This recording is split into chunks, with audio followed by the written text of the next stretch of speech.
Thank you for inviting me here to speak with you today. You know, I'm enthused, I'm honored to be here, not least because it's a topic that's really important to me. That said, I'm going to sort of pull what I might call benign bait and switch. I know I'm supposed to be here to talk about my English major, but I want to, and I will cover the advertised topic, but I want to talk about more than that, because my broader subject derives from a subject, a quote that you're no doubt familiar with, actually. And there it is. Hillsdale College maintains its defense of the traditional liberal arts curriculum, convinced that it is the best preparation for meeting the challenges of modern life. And I'm not going to be, by the way, throwing up a bunch of slides and reading them, nothing more annoying than that. But I wanted to put that out front and center, because there it is. You know, I graduated from university with a degree in English, and as Professor Carney said, I was in the same honors program that he was. But what I want to talk about extends beyond the perimeter of my major to the value of the broader education I received, the traditional liberal arts curriculum. I'm opening the intellectual aperture somewhat because I couldn't agree more with the last part of that phrase, that mission statement. The best preparation for meeting the challenges of modern life. You know, that idea is really the centerpiece of my presentation. It's something I've been looking forward to discussing, not least because that connection from the curriculum to real life application is one that's not discussed frequently enough. I intend to draw a direct, indelible line from the fundamental principles you're studying here to the success you might later achieve, regardless of what path your life follows. And everybody recognize Plato? Now, why am I so certain of that when so many people today seem ready to categorically dismiss the importance and impact of a traditional liberal arts curriculum? I'll give you my answer in the form of a question. What's the most important thing that you could possess when you leave Hillsdale? And I'll rephrase that as a question from my own professional perspective. What's the most important thing to me that I would look for in somebody that would work with me, that I would hire, that I might do business with? It's very seldom discussed, despite how obviously critical it is, and you're going to understand it as soon as I say it. But it's good judgment. Nothing is more important than good judgment. And if that doesn't seem self-evident, imagine going through life with consistently bad judgment. Right? Good judgment really is the anchor. You can have all sorts of knowledge and all sorts of skills, but without good judgment, you're lost. The sound judgment and all the character qualities that enable it, patience, discipline, rigor, humility, they shape the arc of your entire personal and professional existence. Now, the logical follow-up question: how do you cultivate those qualities? Well, we're all going to learn from experience, especially our mistakes. But for centuries, human beings have also advanced by embracing the knowledge of those that came before us, who are inviting us to benefit from their experience, their efforts, their dreams, their missteps. The shorthand for that vast compendium of insight and knowledge is a traditional liberal arts curriculum. That's what we're really talking about here. Plato is credited with the quote, "A good decision is based on knowledge, not on numbers." Now, I negotiate the global financial markets for a living. I've spent most of my career in investment management, doing what I would maybe describe as applied capitalism, because there's nothing theoretical about what I do. And I can tell you from firsthand experience that no arena exploits humanity's flaws: fear, anger, greed, impatience, as effectively and efficiently as the financial markets. Nothing. So why is good judgment so important in that arena? Why is character so critical? Because the markets ultimately are a character test, the ultimate character test. A lot of you are considering positions, pursuing something in finance or Wall Street. One of the things that struck me at the earlier stages of my career was that Wall Street is littered with the bodies of really smart, well-educated, hard-working people. Genuinely hard-working, smart people who nonetheless fail badly. I run a hedge fund. The average hedge fund, about over 80% of them are out of business before they finish the third year. Most people who manage money for other people don't even come close to beating the market. People get crucified. Why is it that they could have all of that going for them and still fail? It's because the financial markets are a character test. It's about character and it's about good judgment. That's the defining factor. Shakespeare. Whenever I think about the stock market and that crucial task of distinguishing the signal from the constant numerical noise, I do actually think of Shakespeare. I've actually used this quote in letters to my investors. Third act of Macbeth. Everybody is intimately familiar, I assume. Tomorrow and tomorrow and tomorrow creeps in this petty pace from day to day, to the last syllable of recorded time, and all our yesterdays have lighted fools away to dusty death. Out, brief candle, life's but a walking shadow, a poor player who struts and frets his hour upon stage, and then is heard no more. It is a tale told by an idiot, full of sound and fury, signifying nothing. Full of sound and fury, signifying nothing. That's the stock market. That is the stock market. This sound and fury of an infinite number of prices endlessly gyrating. It's a distraction that the vast majority of investors fall victim to because they assign meaning to it. But the sound and the fury of those prices signifies nothing. Because prices don't tell you what something is worth. And understanding the difference between the two, the price and the worth or the value, is the key to making money. This is what Warren Buffett has emphatically repeated since anybody started paying attention to that kind of odd guy down in Omaha. He comes back to it over and over and over. It began with Benjamin Graham, who taught him at Columbia, Charlie Munger, all of these guys, they always come back to that point. Fans of the Victorian era, I'm sure there are a lot of them in this room right now, may recall this line by Oscar Wilde. A cynic is the man who knows the price of everything and the value of nothing. But if the price is something that everyone already knows, because it's self-evident, right? The price is the price. The cynic ultimately knows nothing, which is probably what Wilde was talking about.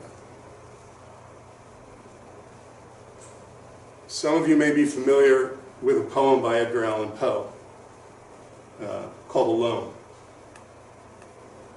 From childhood's end, I have not been as others were. I have not seen as others saw. I could not draw my passions from a common spring. In the hedge fund world, there's this term called the variant perception.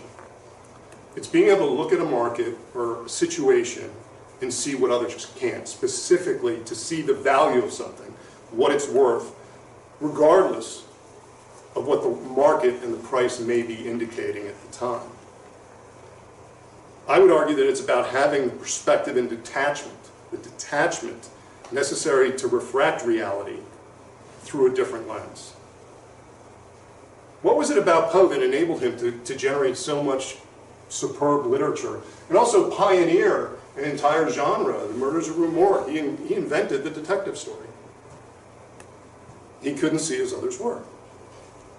He couldn't bring his passions from a common spring. According to Poe, he was born with the variant perception. From childhood's hour, that's how it begins.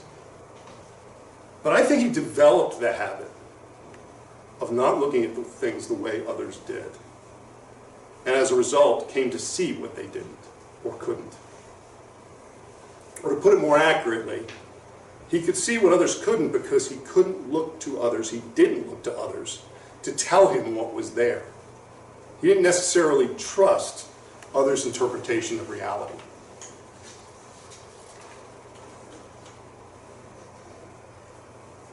Anybody recognize this gentleman? Joseph Conrad. The classics and what they taught me about the dangers of hubris, of arrogance, embedded in me a very helpful, practical habit of humility. When you think about it, humility is absolutely critical to good judgment. You'll never exercise good judgment if you lack the humility to question your judgment. Because if you're not constantly revisiting it and questioning it, you're just assuming that what you've come up with is right. But exercising a degree of pragmatic self-doubt can be crucial. Remember how Voltaire summed it up: doubt is not a pleasant condition, but certainty is absurd.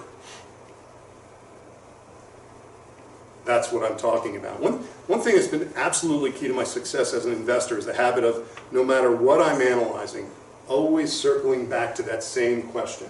What am I missing? What am I missing? What am I literally probably ask myself that question 50 times a day. And when I think about that blind spot, that one that is always lurking in the dim background, I think about Joseph Conrad.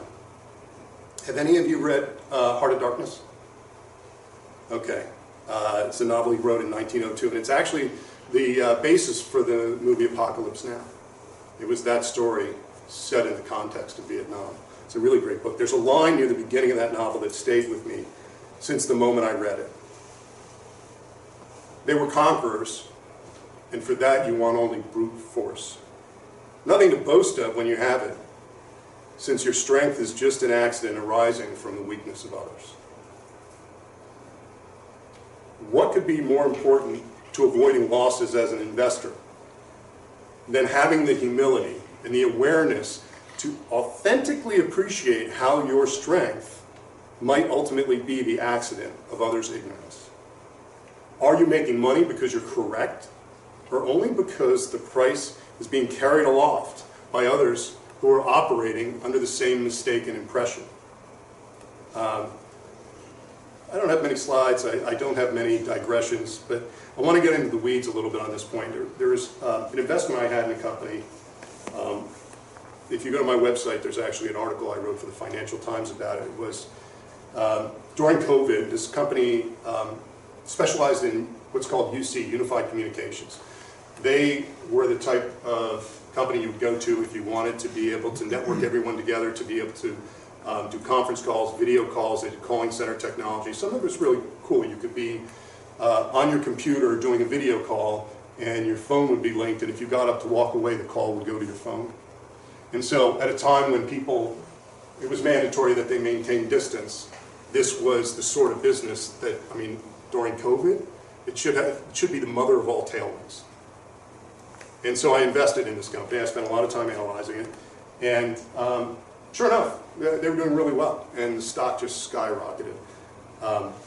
By the way, I run a very concentrated portfolio. My investment style, the way the fund is structured, I have 10 to 20 positions. With that level of concentration, that means that if I make one or two bad mistakes, I'm out of business, period. Full stop. Any day, I can make a decision that puts me out of business. And I'm following the company because when you run a concentrated portfolio, you really follow it closely to make sure every time there's a new quarter, they come out with their new numbers, you go through it, you read the 10Q carefully. And I started to sense how management's story was diverging from the financials in terms of what they were presenting, for those of you who are studying finance, the general accounting, the GAAP rules, representation of their numbers, versus their narrative and their bespoke metrics. They had all sorts of measures for how they were gaining clients and retaining them and everything else. But then I was looking at the actual numbers and thinking, well, why isn't their cash flow stronger? Why isn't their free cash flow stronger? why isn't this, it doesn't seem to line up with the revenue, but the stock is climbing. And so I hang on, because I might be missing something. Another quarter, the stock just keeps climbing. And of course, if I have something, it's a 10% position and it doubles, then it's 20% of my portfolio. The next quarter, I see more of the same. It seems like this divergence between the story they're telling and the financial reality that the numbers are representing, the black and white. I keep thinking about it, I keep following it. The next quarter, more of the same, the divergence, it's just fracturing. And so I sell it. Like every other stock that I sell, it keeps going up. You always look wrong. If you buy it, any of you have actually done your own investment, it's kind of the stock market. You buy it, it goes down, you sell it, it goes up. And it really keeps going up. And now I'm looking at how much money I didn't make. But I'm still reading the filings and it's just not lining up. And so then they decide they're going to go to Wall Street and they're going to issue some bonds, they're going to raise some debt to do some more things. They bring in literally like all of the top firms, Goldman Sachs, Morgan Stanley, all these investment banking teams. They issue hundreds of millions of dollars of debt. They have all their analysts come in, they go through their numbers with a fine-tooth comb. So obviously I missed something. 3 weeks after they issued the debt, they announced an earnings warning, problems with their cash flow operationally, and a year later the stock was at zero and they were bankrupt.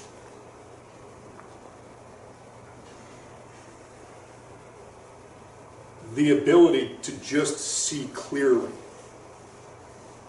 to be detached enough to see clearly, is so critical. And you can take that story and put it in the context of its engineering or some other business. It was just me. All I did was sit down with the financials, the statements, and read them carefully. In an efficient market, that shouldn't happen. That can't happen if we have an efficient market. It certainly shouldn't be the case if all of these investment bankers can come in behind you and say, no, this thing is great. It's clean, great cash flow, great investment. There's a possibility that I may be actually testifying. And ironically, on behalf of the company. Because I can prove that what was coming was obvious. I did all the math, I wrote an article about it. If all of it was right there for anyone to see in the public filings, how can the bankers sue them? The information they needed to know it was a stupid thing to do was in the public domain.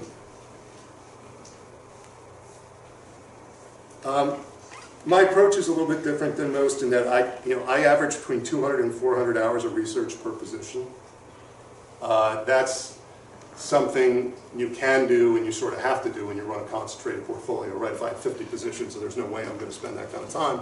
But you have to spend that time when you're running a concentrated portfolio because the cost of being wrong is your entire business.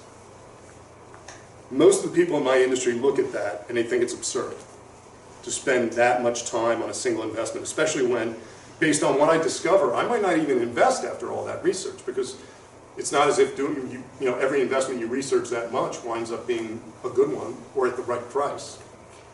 I have a position in my portfolio that I had researched and followed for a little over a decade before pulling the trigger. So what's my response to these people who say that what I'm doing is absurd? It's not absurd. It's authentic, ruthlessly applied humility.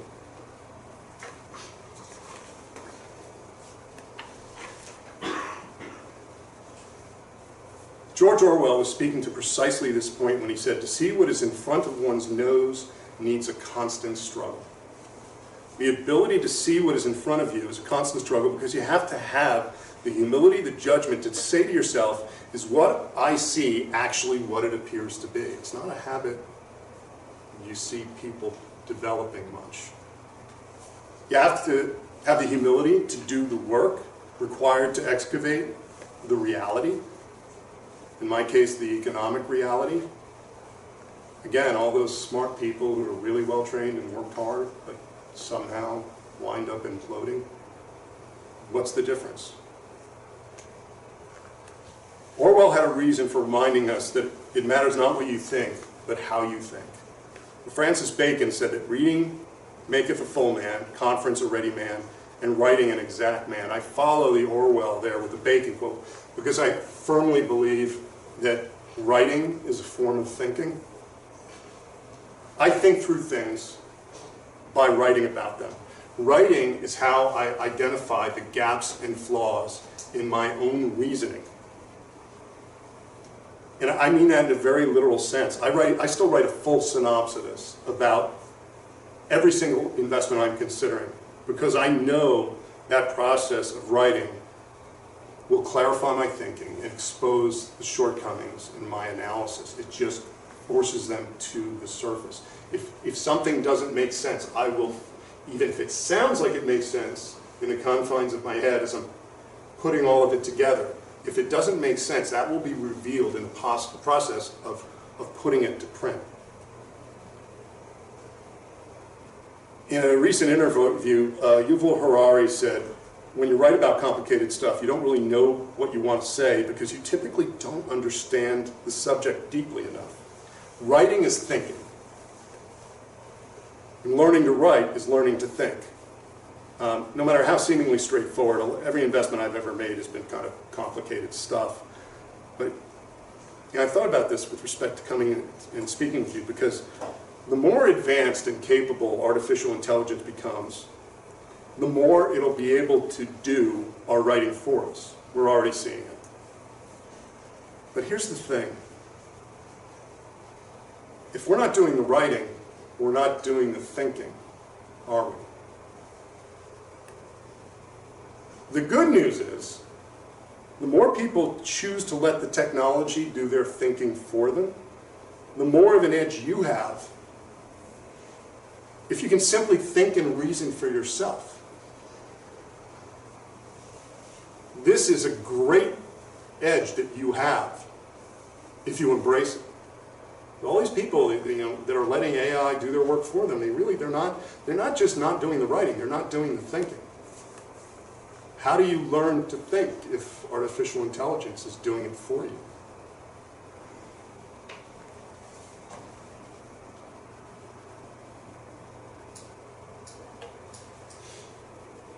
And we may all, myself included, believe in the pursuit of a traditional liberal arts curriculum for its own sake, for the meaning and the beauty it can bring to your life. And I do believe that. But I came here because I want you to appreciate the practical impact this curriculum can have in your life. Celebrate the virtue, but don't underestimate the utility of it.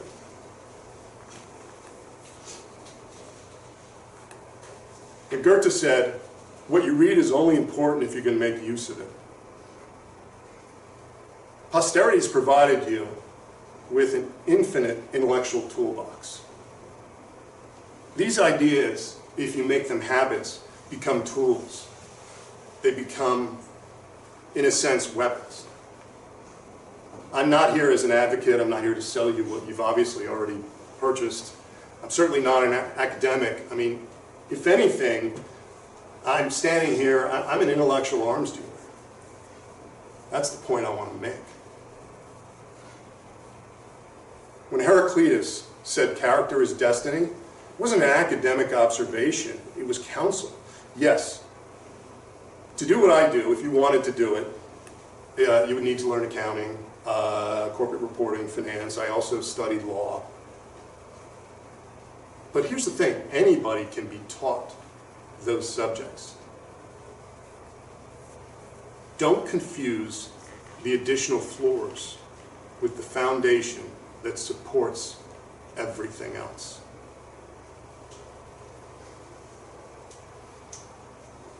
The professional skills that you develop will no doubt be important, but there's no substitute for good judgment. And where do you develop the elements and the habits of character and good judgment that will likely be pivotal to your personal and professional success? It's right here. It truly is. And it's yours for the taking.